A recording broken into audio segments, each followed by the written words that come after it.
What began as a routine flight home from Cyprus ended in tragedy that has left a family searching for answers.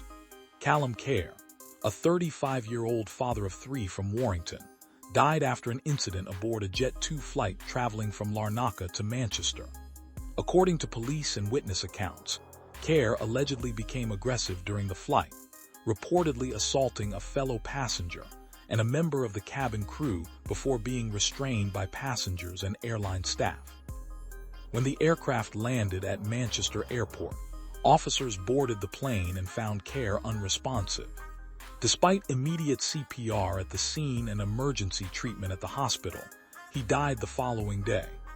His death has prompted multiple investigations as authorities work to determine exactly what happened during the final moments of the flight. The incident has attracted widespread attention because of the many unanswered questions surrounding it. Witnesses claim the disturbance began after an argument between Kerr and his girlfriend. Cabin crew reportedly moved his partner to another seat in an effort to calm the situation, but several passengers alleged that Kerr followed her, became increasingly aggressive, and eventually struck another passenger before threatening others on board. Fellow travelers and members of the cabin crew then restrained him until the plane landed safely in Manchester. According to Greater Manchester Police, officers boarded the aircraft shortly after its arrival. Kerr was still being restrained when police entered the plane. Officers placed him in handcuffs but quickly realized he was unresponsive. CPR was started immediately before paramedics transported him to a nearby hospital where doctors continued treatment. Despite those efforts, he could not be saved. As news of his death spread, attention quickly shifted from the dramatic onboard incident to the investigation that followed.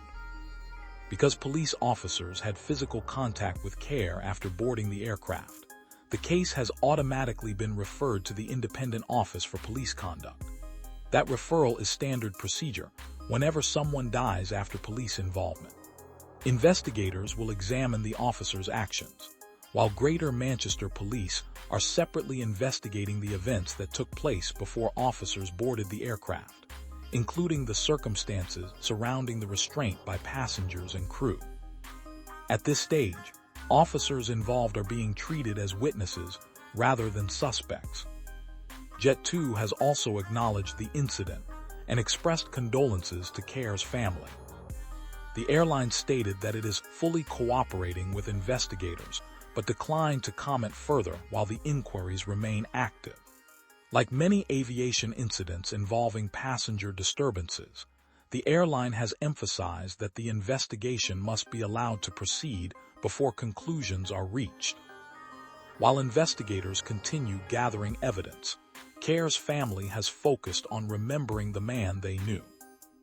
In an emotional tribute, relatives described him as a devoted father to 3 young children, someone who loved sports and cared deeply for his family. They said that despite the headlines now surrounding his death, they want him to be remembered for the love he showed those closest to him throughout his life. Friends have also shared messages of sympathy, expressing shock at how quickly events unfolded. Many said they struggled to believe that someone they had spoken to only days earlier was suddenly gone. Social media quickly filled with condolences, prayers, and messages of support for his children and extended family. At the same time, the incident has generated wider discussion about disruptive behavior on commercial flights. Airline crews are trained to prioritize the safety of everyone on board. When a passenger becomes violent or threatens others, cabin crew may ask fellow passengers to assist in restraining the individual until the aircraft lands safely. Aviation experts note that such situations are extremely rare, but can become dangerous very quickly, particularly inside the confined space of an aircraft cabin.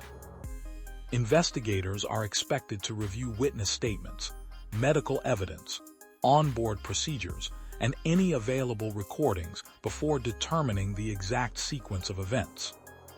A post-mortem examination and toxicology results may also play an important role in establishing the cause of Kerr's death. For now, many of the most important questions remain unanswered.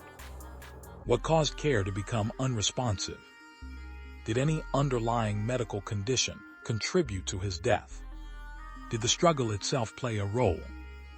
Those answers are expected to emerge only after investigators complete their work. Until then, authorities have urged the public not to speculate.